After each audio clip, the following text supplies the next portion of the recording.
Hi, this is Kristen Heemstra, your college and career coach, and I want to talk to you about scholarships. Now, scholarships are awesome. Scholarships are free money, which means that you don't have to pay scholarships back. Now, to put this in perspective, if you pay for college, typically you're paying for college after you paid taxes on money. So about 30% of the money has come out.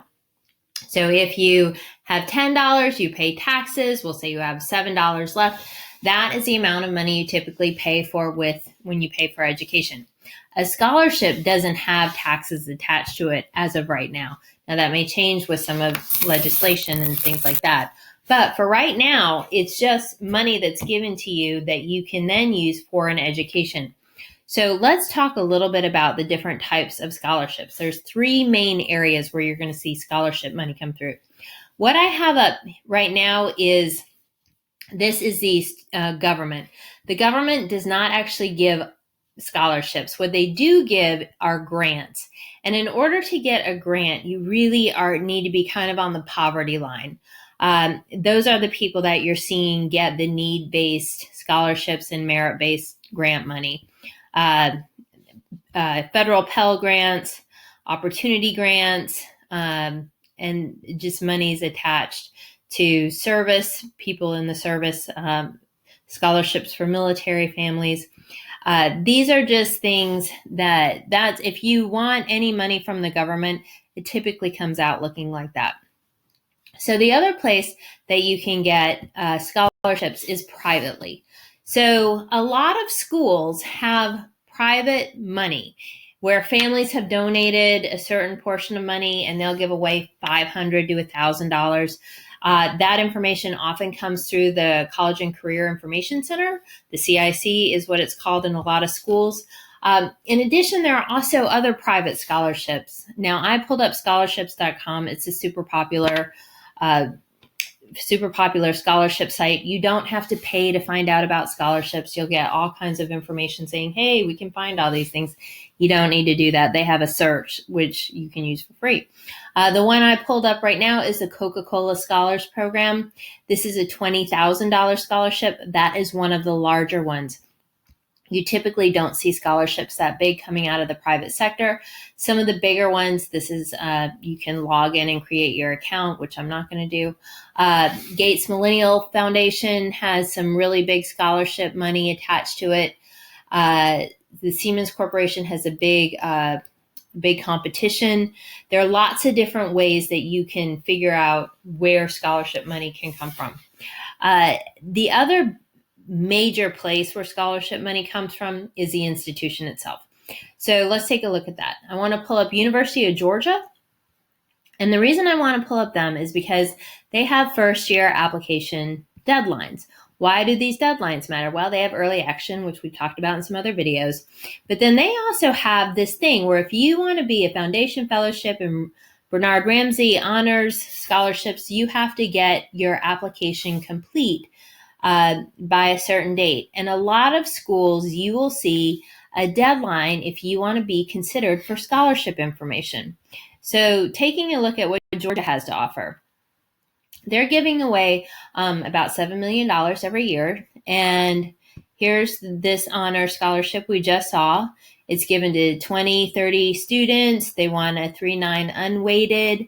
They're looking for these particular scores, strong academic record, and then they tell you what they'll give you, an annual stipend, and if you're a non-resident, it's $10,000.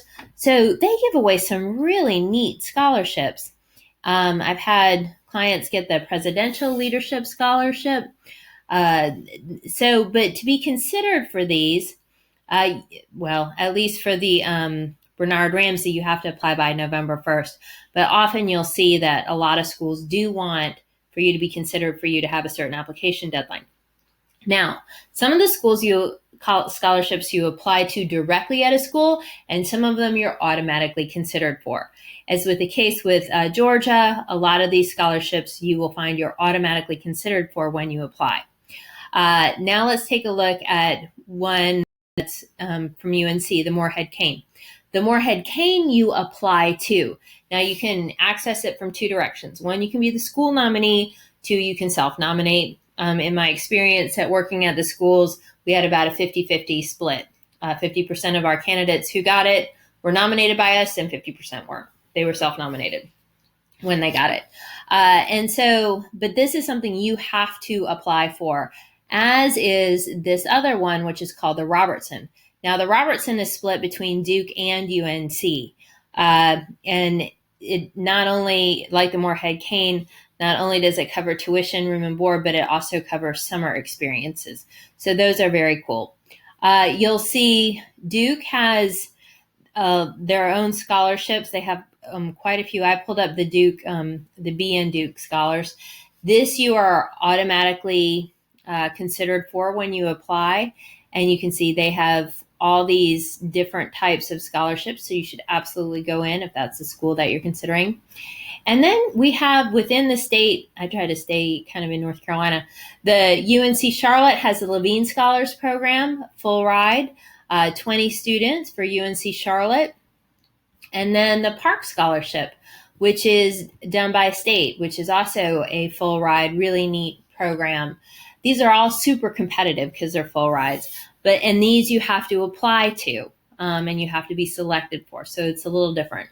But so with colleges, things to remember here. One, there'll be a certain amount of scholarships you're automatically considered for, but there may be some that you can apply for as well. Scholarships are ideal. You want scholarships because that money is free. You do not have to pay it back. When somebody says financial aid, it's usually a combination of scholarship money and loans. You have to pay back loans. So the more scholarship money that you can get, the better off you're going to be in this process in terms of owing money after it.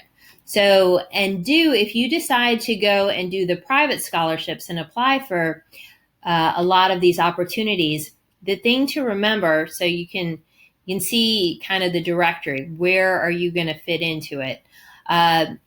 Scores are a big thing that we see colleges draw scholarship lines at. But what you're going to need to do in a lot of these cases is to write essays. So talk to usually in a school, there's a counselor or somebody in the Career Center that oversees the scholarships or kind of keeps track of them. And talk to that person, find out which ones are available for your local school district, because those are going to have the least amount of competition, right? Because I've sat on scholarship committees when we've had 3 applicants for like a $10,000 scholarship. So your odds are really good. Like you love those odds. You can see just scholarships.com. Here's a bunch of different ones that you can look at.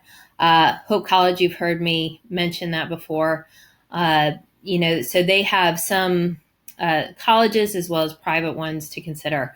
A lot of foundations have scholarships like, the Science Association of Science. They'll have a foundation that will have scholarships attached to it. So do your research. Plan on writing, like you have to write a lot of essays. The American Kidney Foundation, they're going to have a scholarship. You're going to have to write an essay on it. And keep those deadlines in mind if that's something that's super important to you. Keep in mind that colleges may have scholarships you have to directly apply to. They may have ones you're automatically considered for. And if you do that, and if you meet the profile for some of these, there's some really good opportunities out there to save yourself a lot of money by getting someone else to help pay for your education.